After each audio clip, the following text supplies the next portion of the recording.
Larry Summers. I love it. Every time they talk about Larry Summers, he's always brilliant. He's another brilliant one. He's the one that helped dismantle the Glass-Steagall Act, the banking act that was put in place in the 1930s, so the banks couldn't become the banksters that they become. In the 1990s, you had the beginning of the derivatives bubble, thanks to people like Alan Greenspan, Reuben Summers, a lot of the people who are now back in the Obama administration. And the derivatives, I think, are the centerpiece of this entire problem today. These are the same people, Geithner from the Treasury Department. Could you imagine that? Now we have the U.S. Treasury Secretary, who also is a Robert Rubin protege of the Larry Summers group, that dismantled Glass-Steagall and broke apart the regulations that would have prohibited the banks and brokerages from becoming these criminals. He was the former president of the New York Federal Reserve, and now he's our Treasury Secretary. And as we all know, the Federal Reserve is as federal as Federal Express. It's a private bank. And now we've put this guy in charge of it? I mean, Wall Street has hijacked Washington in broad daylight. Every single one of his appointments support the status quo. Every one of his appointments are there to screw the American people. Every single one of his appointments are people who are working to bring down the Republic and the Constitution of this country. Secretary of the Treasury, Timothy Geithner, Bilderberg Group and Trilateral Commission member. Secretary of State Hillary Clinton is a Bilderberg and CFR member. She is also married to Trilateral Commission member William Jefferson Clinton. Ambassador to the United Nations Susan Rice, Trilateral Commission. National Security Advisor General James L. Jones, Bilderberg, Trilateral Commission, and CFR. Deputy National Security Advisor Thomas Donilon, Trilateral Commission, CFR. Special State Department Envoy Henry Kissinger, Bilderberg Group, Trilateral Commission, and CFR. Chairman, Economic Recovery Committee, Paul Volcker, Bilderberg Group, Trilateral Commission, Council on Foreign Relations. The Director of National Intelligence, Admiral Dennis C. Blair, Bilderberg Group, Trilateral Commission, CFR. Secretary of Defense Robert Gates, Bilderberg Group, Trilateral Commission, CFR. Deputy Secretary of State James Steinberg, Bilderberg Group, Trilateral Commission, CFR. State Department Special Envoy Richard Haas, Bilderberg Group, Trilateral Commission, and President of the CFR. Obama Presidential Advisor Alan Greenspan, Bilderberg Group, Trilateral Commission, CFR. State Department Special Envoy Richard C. Holbrooke, Bilderberg, Trilateral, CFR. And the list goes on and on. Even if Barack Obama were the most wonderful person in the world, he was groomed and brought to power by the global elite to carry out their agenda. Humanity must look past Obama and realize that presidents come and go, but the shadow government and their program of global enslavement continues. How could people be so stupid and gullible to believe a bunch of political people?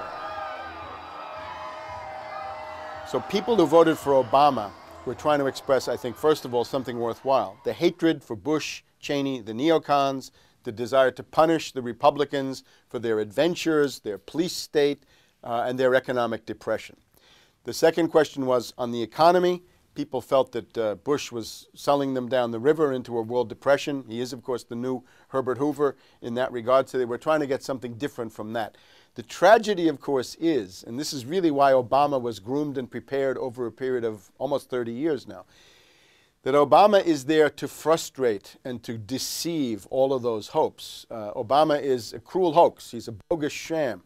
He's an absolute denial of everything that you'd expect from an American president. It is very disturbing to see well-meaning people falling for high-tech propaganda over and over again. It happened after 9/11. The American people en masse were swept into a mob psychology, irrationally throwing their common sense to the wind and doing whatever the administration told them to. The general public eventually caught on to the fact that George W. Bush was a deceitful thug and that the economy was in freefall. In the midst of it all, Barack Obama was there, speaking out against the abuse of the people at the hands of the establishment. With the election of Barack Obama, the world rejoiced that the United States was no longer in the hands of madmen. But unfortunately for humanity, this was another vicious fraud. I want to like the guy. He speaks gently, he's intelligent, he seems to be a man of peace. He is just as charismatic as they come. But you know what? Is that a tree is really, really measured by the quality of its fruit. And when you kind of put away all the flowery words, when you put away all the rhetoric, when you put away all the rock and roll music, what he does is what's important for the people of this country, starting with the truth. Obama is notoriously a liar. He promised that he would get out of Iraq, I think within 16 months at some point. We had Samantha Power telling the Scotsman that he wouldn't be bound by those promises, and sure enough, he's now not going to be bound by those promises. Obama pledged in hundreds of speeches and interviews that within 6 months of being elected, he was going to bring our troops home from Iraq. But after he was inaugurated, the story changed. Now he said that they would look at bringing some of the troops home in 16 months. 2 weeks later, his story had changed again. Now the administration would look at bringing the troops home in 23 months. Well, Obama's already fudging. He's fudged since day one in this election, where he first said we're getting out. Well, now it's a timetable, and now it's da-da-da, because they're getting to him. They're understanding that, and he ain't going to be able to get him out because people more powerful than him got us in. When he first ran, remember, he was going to take the troops out. I get in there, troops come home. Day one. There is no military solution in Iraq, and there never was. I will begin to remove our troops from Iraq immediately. And then that went to 16 months. And now he's going to add, they're saying, another 30,000 or more troops to Afghanistan.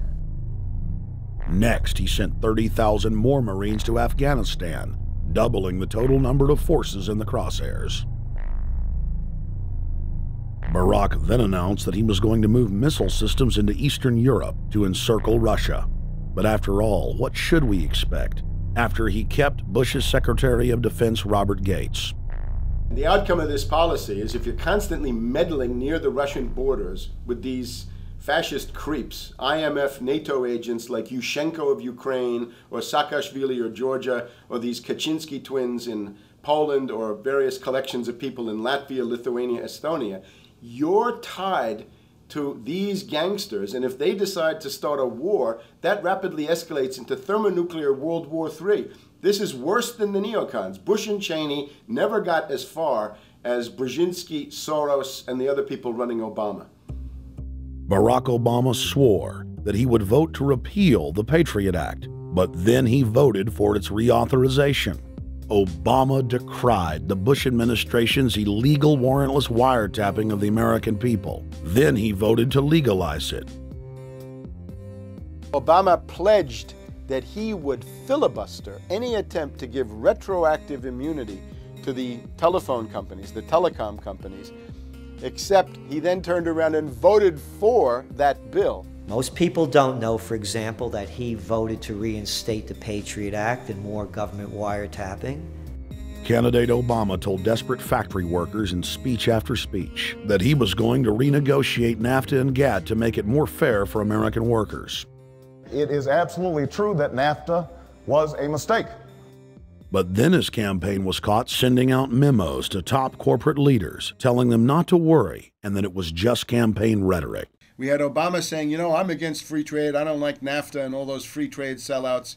We had Austin Goolsbee going to the Canadian diplomats and saying, don't mind him. He's just popping off. That's just election era rhetoric. Doesn't mean anything. Presidential candidate Barack Obama was publicly criticizing the North American Free Trade Agreement in a bid for votes, but privately telling Canadian officials not to worry about it.